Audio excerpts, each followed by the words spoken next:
Hi, Amanda. Welcome to the podcast, Becoming Her. Hi, Emily. How are you? I'm doing really well.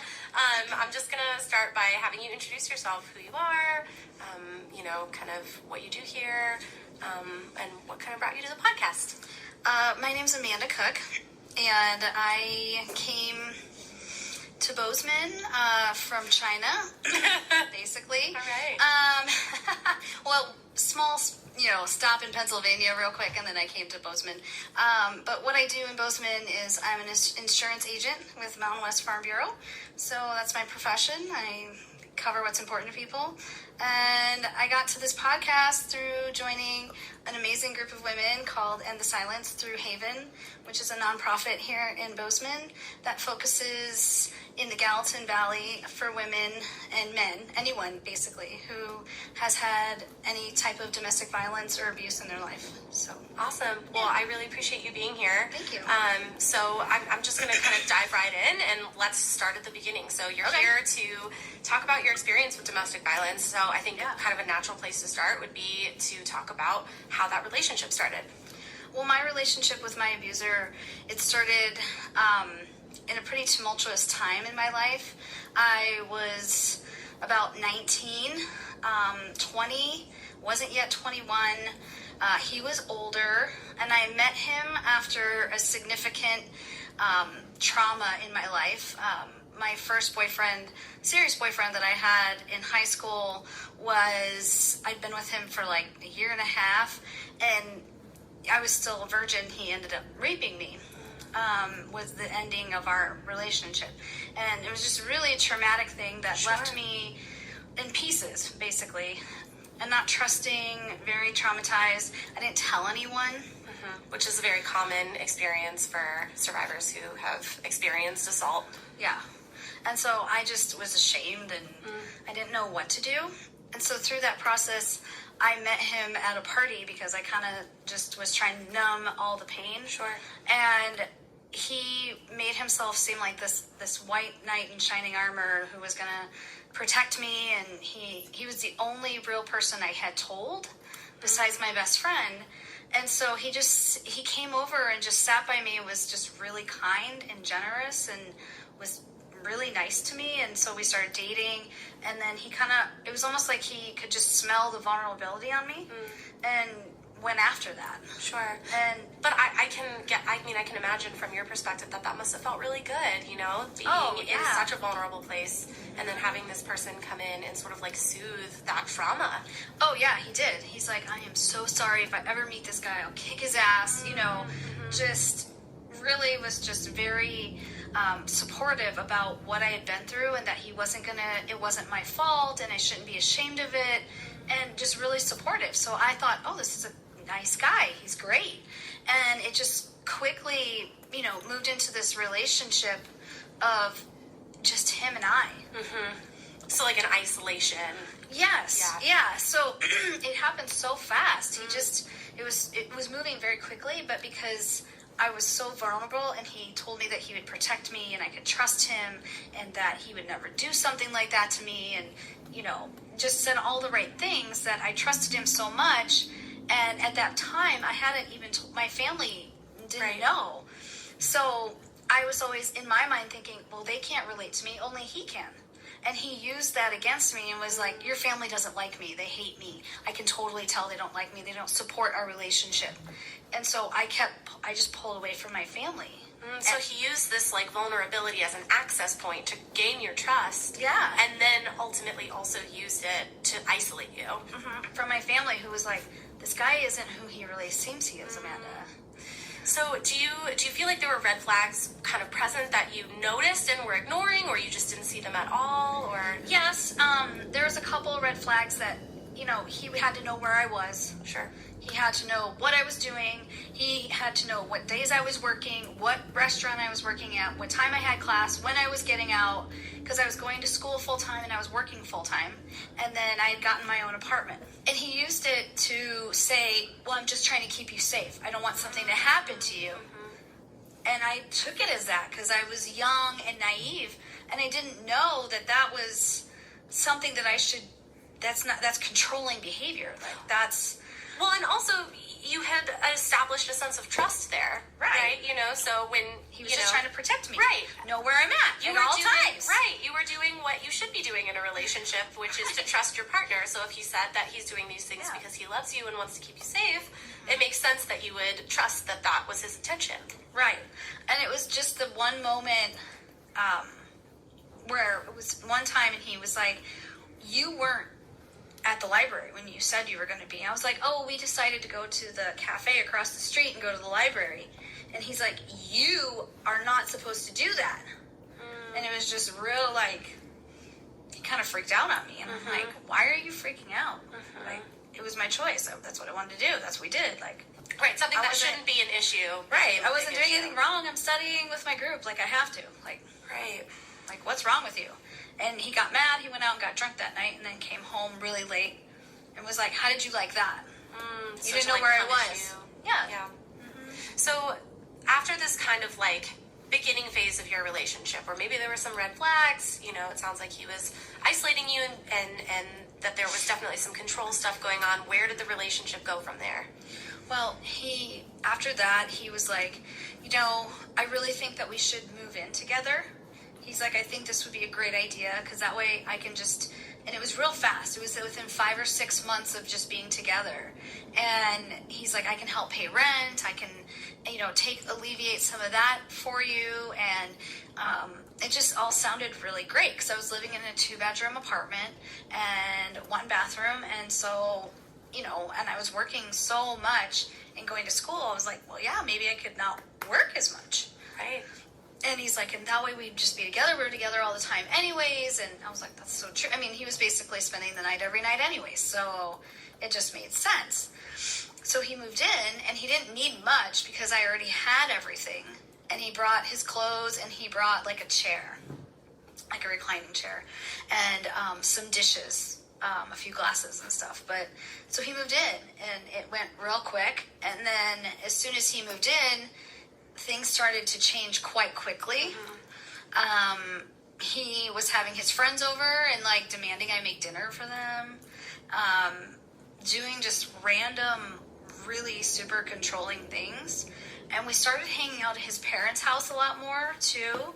And that's when I kind of saw some things with his mom and dad that I was like, this is not right. Something's really off here. Interesting. So did you see like a similar dynamic between his parents then? Yes. And his mom acted very afraid of his dad. Interesting. And Ryan would be like, "Hey, can you ask Dad this?" And I'm like, "Why don't you just ask him himself?" And he goes, "No one effing asked you." So that was a hot button with him. His dad? Mm-hmm. Interesting. Yeah. So his dad was an abuser of his mom. Gotcha. Which I found out. Yeah, a very common pattern. So definitely makes sense that might be, you know, sort of the origins of where some of his behaviors come from. Right. And she was an enabler of his, my abuser. She would talk to me and be like, "Oh, he didn't mean that. I know he's really sorry. I know he really loves you. He didn't mean to do that." You know? Which is probably really confusing for you so as confusing. the girlfriend, you know, hearing that from your partner's mom. Yeah. You know, you're probably already second guessing yourself, and then to have this person then reinforce that and tell you everything's okay and you didn't mean it. You know, that can play mind games with you. Yeah. And I was like, okay. And then his friends would do the same thing. "He's so sorry. He never meant to do that.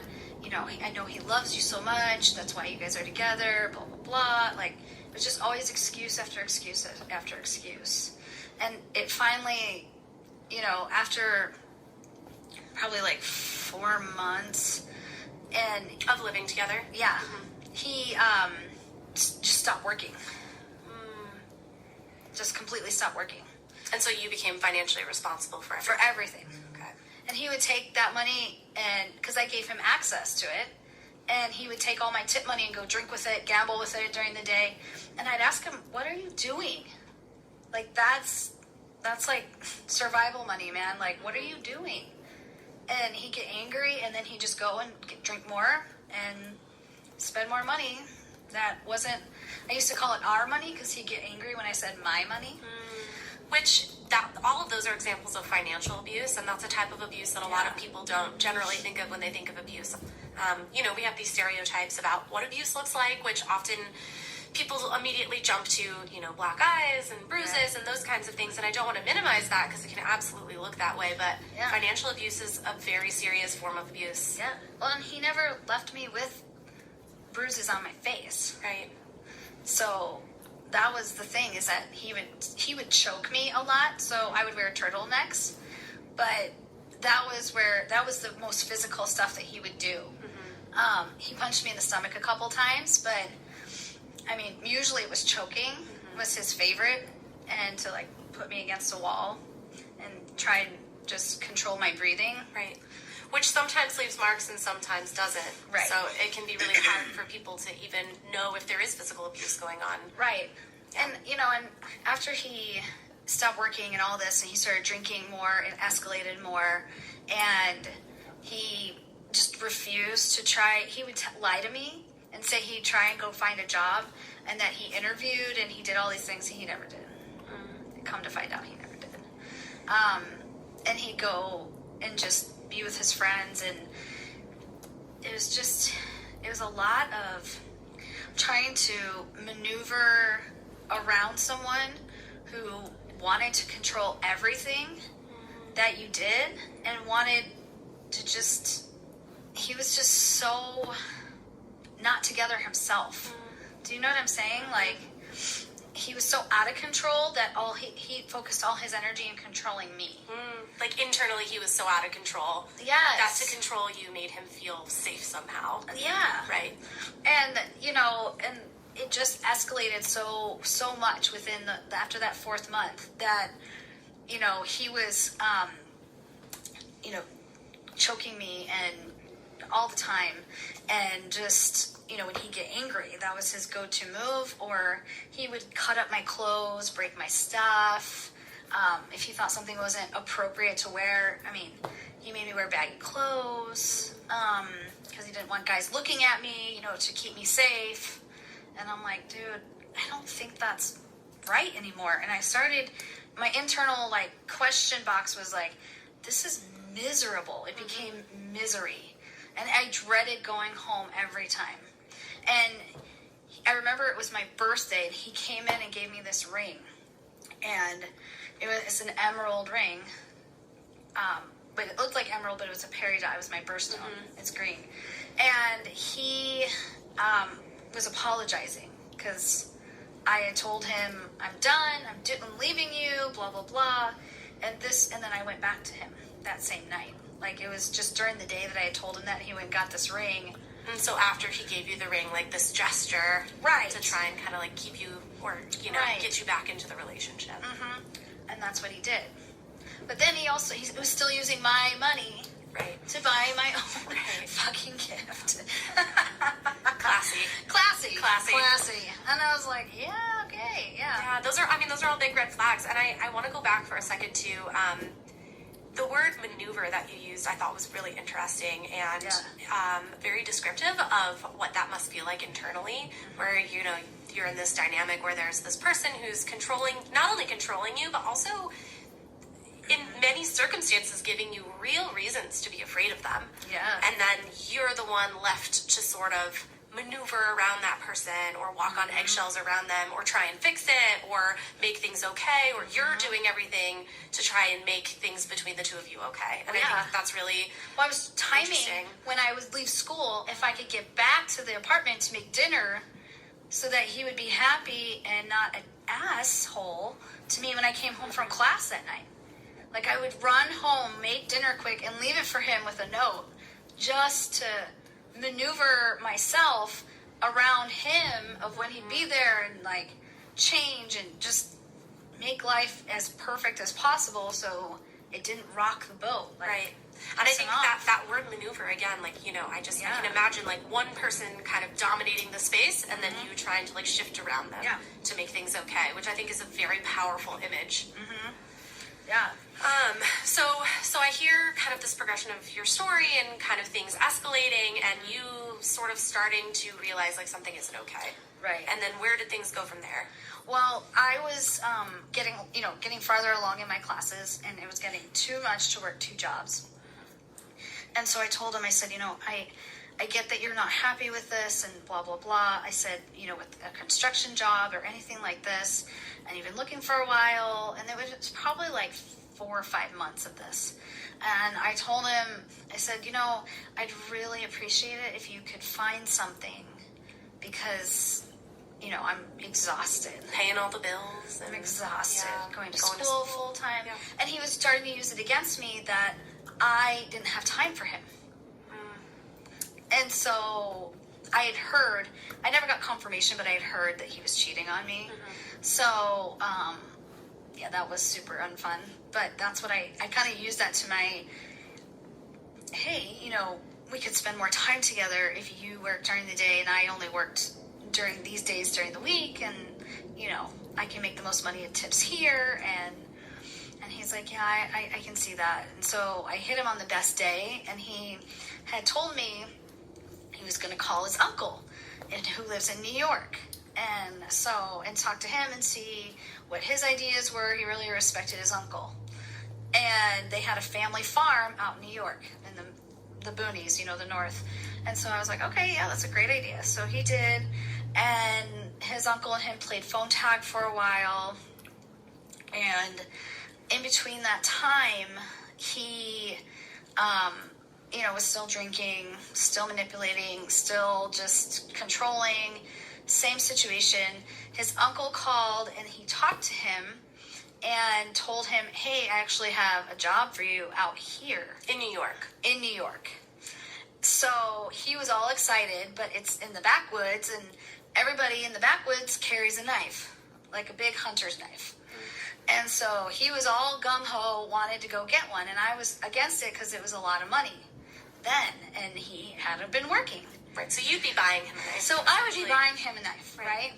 So he went to the store, got this hunting knife, big knife, and I had gone home, I was doing homework, making dinner, and I was at the table, I was waiting for him, and it was taking him a lot longer than usual because I kind of had the schedule down because I knew where I had to be at so he wouldn't get mad and what time I had to be there.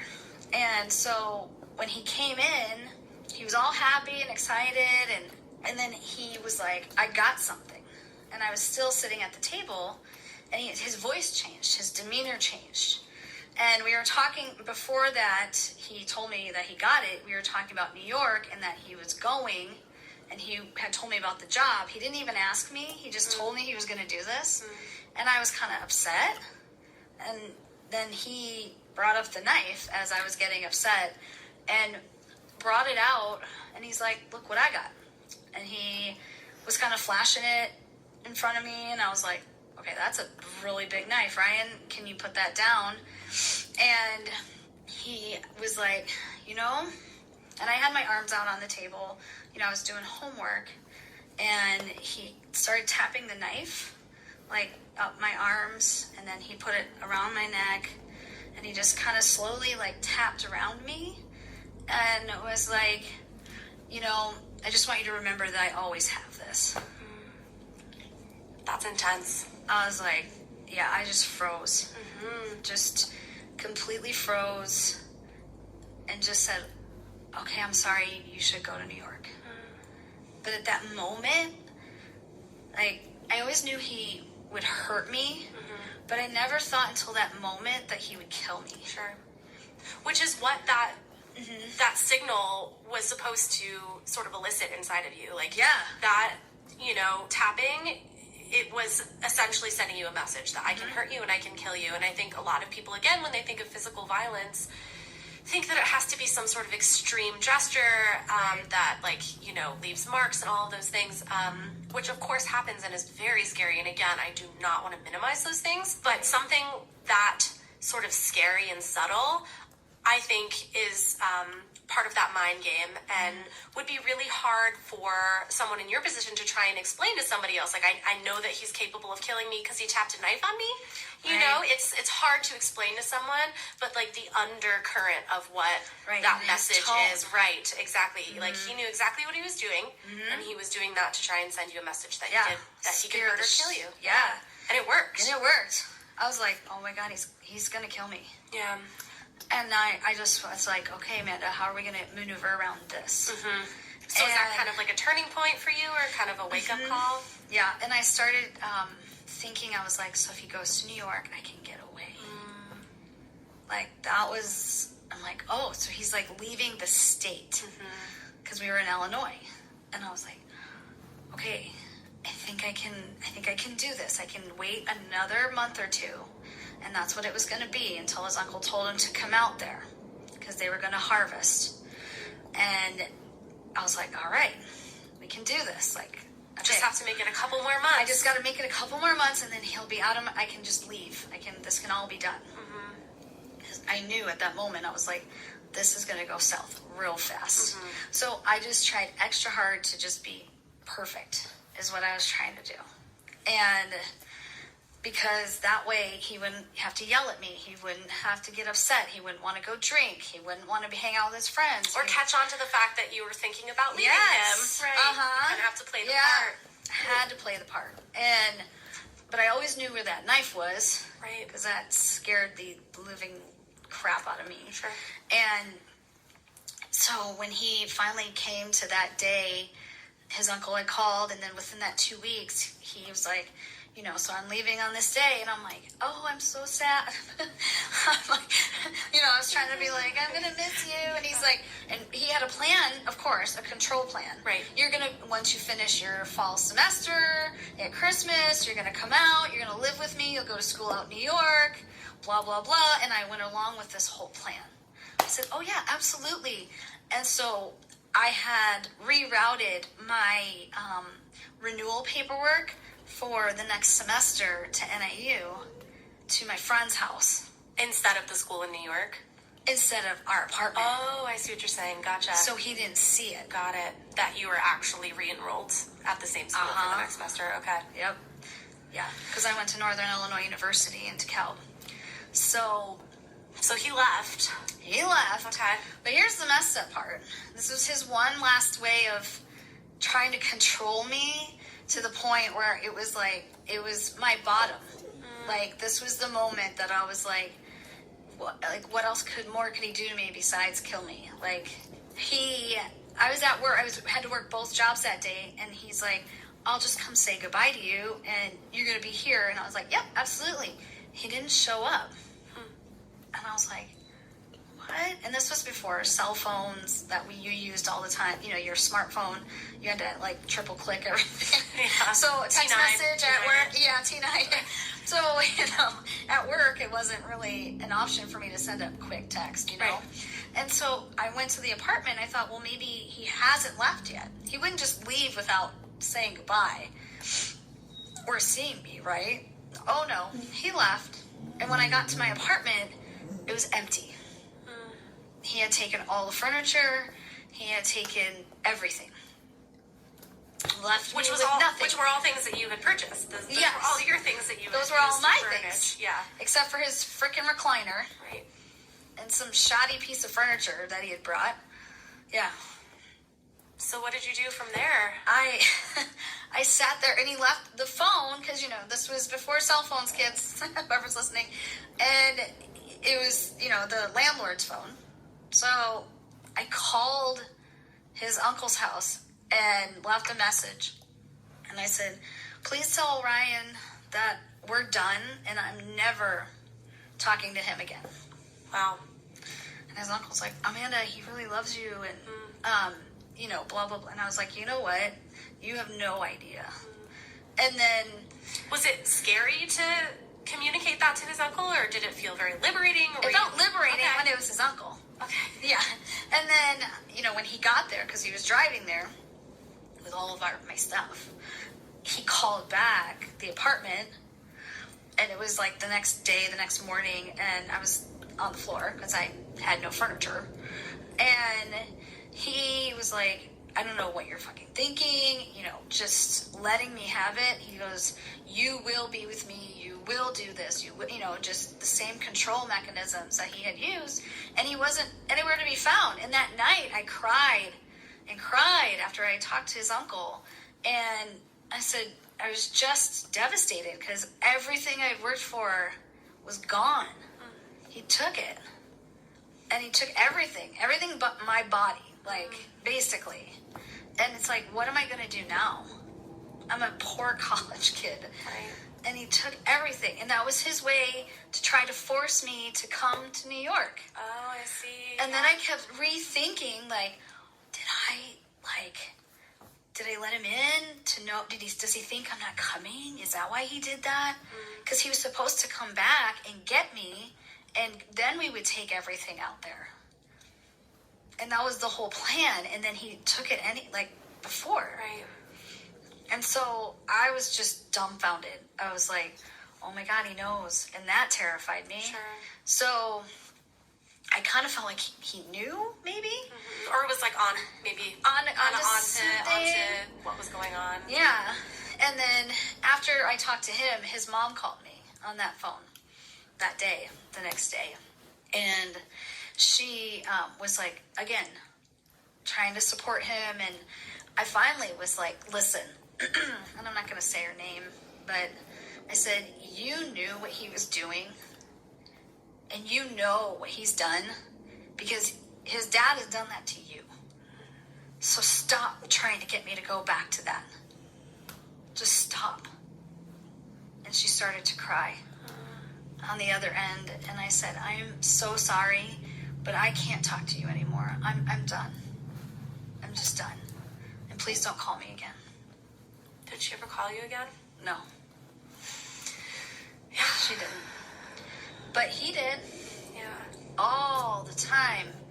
All the time. And then I thought I was... So, let me back up real fast. Yeah. Did you stay in that apartment, or did you have to move out, or kind of what happened? I stayed in the apartment at first. Because, like a normal person would, once they leave the state, they don't come back because they have a job in another state, right? And their partner broke up with them. And their partner broke up with them, so I figured, okay, we're done. Done. We're all good. Like, it's done. Thank God, And then I started, after I cried about my stuff, I was like, I'm okay now. He's gone. I, didn't even know what to do with myself. On to the next chapter. Yeah, on to the next chapter. And I was like, do I want to stay in this apartment? I afforded it by myself before, or do I want to move closer to home? What do I want to do?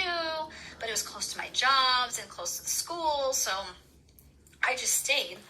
Well, I was at my job, it was like a week, 2 weeks after, and I was a cocktail waitress at a really fun and popular sports bar and grill. And there he was. He showed up. So he drove back from New York. Yes, to 15 hours. To Illinois. To Illinois. And was sitting in my section. Wow. Yep. And that was the start of the stalking. That went on for about a year. Wow. Which is a really, really common experience for survivors. And I think, again, just trying to break stereotypes here, right. But a lot of people, when they think of stalking, we think of these tropes of like the creep, from the grocery store or whatever that sees you and then latches on and starts following you around. And it can look like that. But the vast majority of stalking cases are actually a current or former partner. Wow. Because when that abuser feels like they're losing power and control, or that person has broken up with them, for them, they're not going to allow that to happen, which is when the stalking behaviors start. Yeah, he was so angry when I broke up with him. Oh. Yeah. Yeah. But it was enough time that I relaxed. Sure. Until you saw him come back. And then when I saw him come back, and he would sit in my section for hours and drink, and then he'd start calling me names under his breath, and just, like, bitch, you're a slut, you're the worst human in the world, you broke my heart, how dare you, I'll teach you. And then, when you work at a cocktail place, bar and grill, it stays open till 2 a.m. So I would be there until 3, cleaning and closing things up with the bartender and the other cocktail waitresses. And a lot of times I go out to my car, and he had duct tape, like a big envelope. It was always a manila envelope with like flowers inside with a letter. Which is such a different tactic than calling you names like bitch and slut. Yes.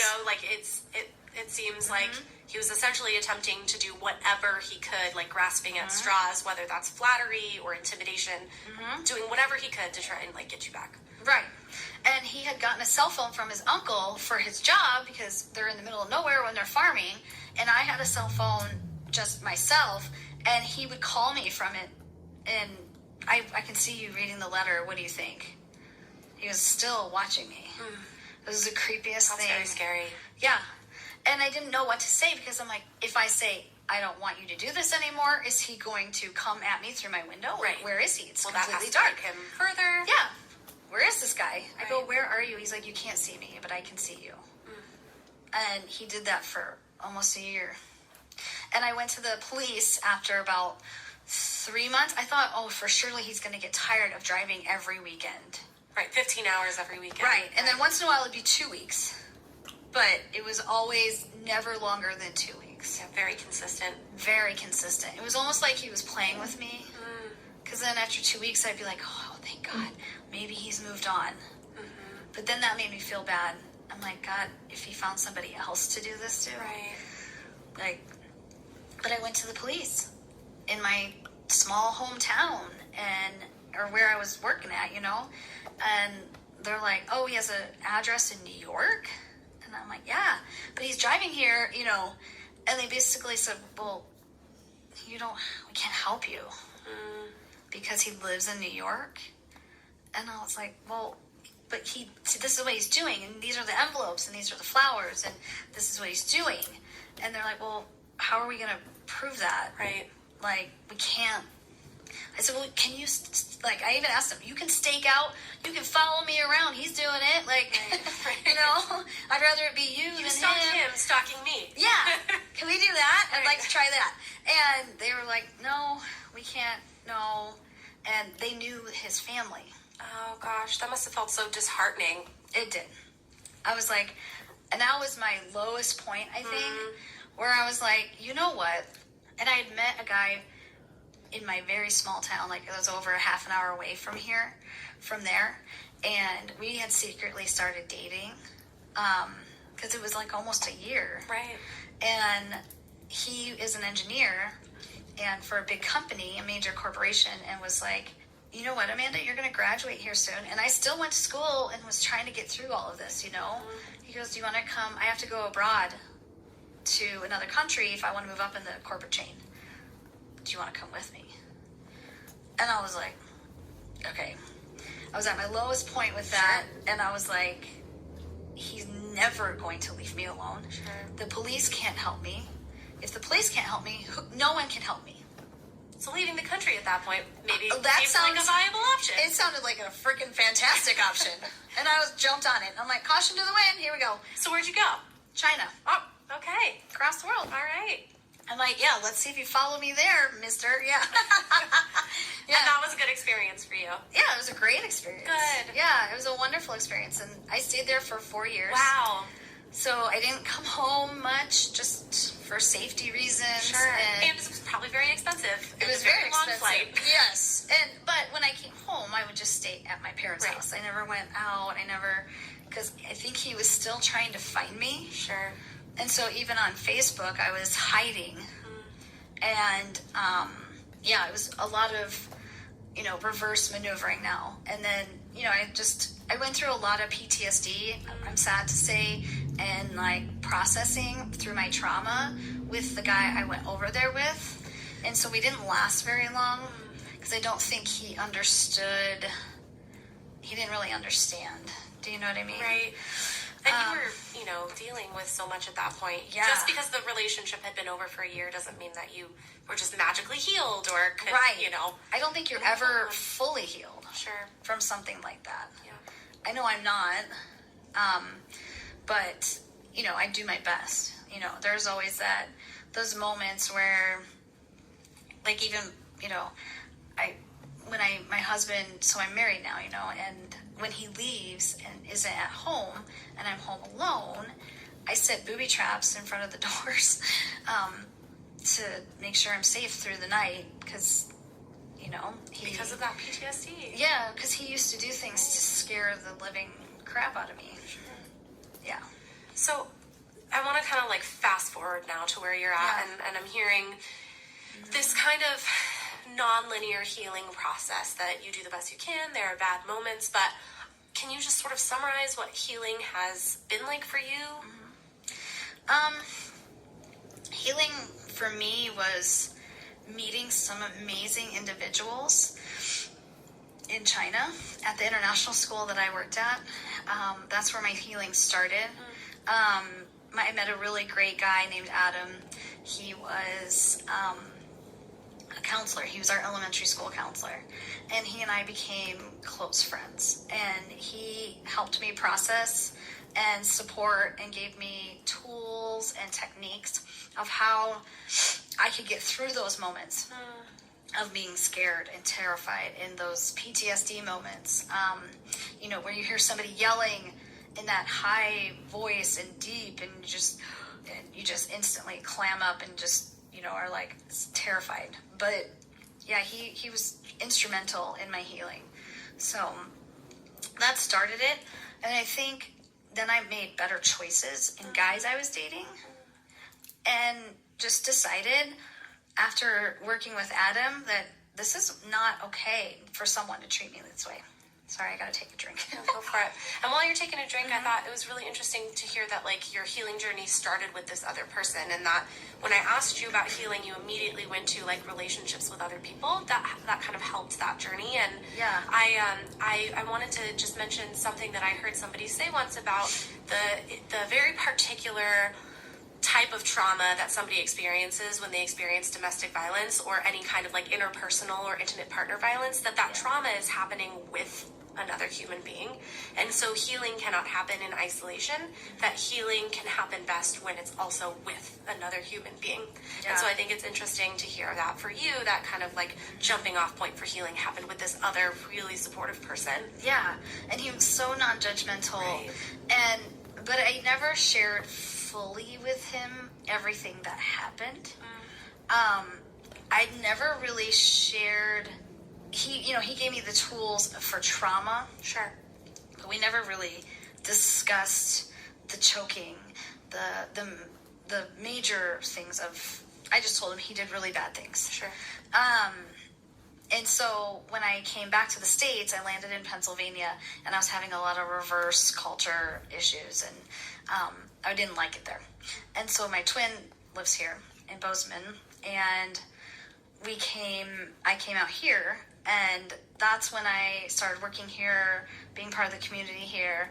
And I was just on Facebook one night, and a good friend of mine said she was part of this group of women through Haven and doing this End the Silence. So that's kind of brought me to a whole nother level of healing, because I'm telling my story now, and I told my story. The first time I'd ever told more than like 3 people was at Haven that night.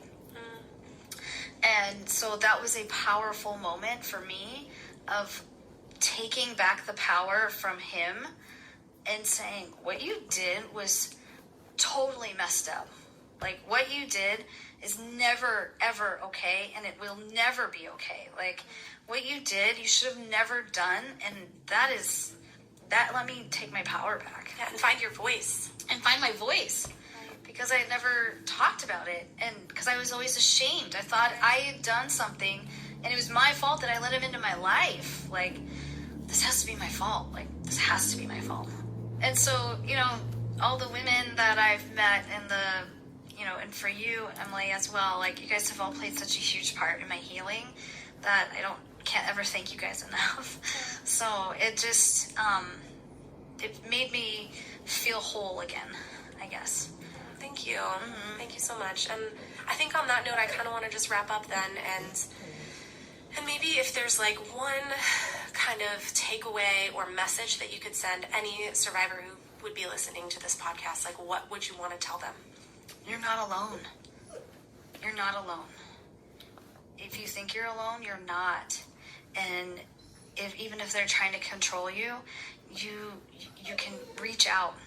Reach out to that girlfriend that you're sitting next to all the time in class, or reach out to that coworker. That's all it takes is a simple, I need help. And I didn't get that option, and I wish I would have done it, but he threatened to kill my family and all this stuff. It was horrible, the things he would say to me. And so I wish I would have just that one time, and maybe I could have been out of it earlier. And so there's people here for you. There's always people here for you. So, and people, wherever you're at in your journey, whether you're still in the relationship or flash forward, how many years were you out of your relationship before you? What is it now, 23? Right, flash forward 23 years and you're reaching out now, you know, there's no shame in waiting. Whenever you're ready, there are people here who can receive you. Because it's really hard to talk about. Yeah. And it's okay. It's your time. It's your story. Make it your own. But if you're in it, if somebody's listening to this and they're in it, make that first connection with someone. Reach out. Just reach out. I wish I would have. Because I think it would have gone different for me. Well, thank you, Amanda. Seriously, thank you so much for sharing your story. I know that it can be really difficult, but I think it's important. And maybe, you know, by you sharing, you're giving somebody the gift of going second. So hopefully, the more survivors hear other survivors share, the more empowered they are to also talk about their story. So I think that's one of the big goals with this podcast. And I just want to thank you for an awesome first episode. Woo! We're high-fiving. And with that, I think we're going to wrap up. But again, thank you so much, Amanda. Absolutely. Really appreciate it. Yeah. Thanks.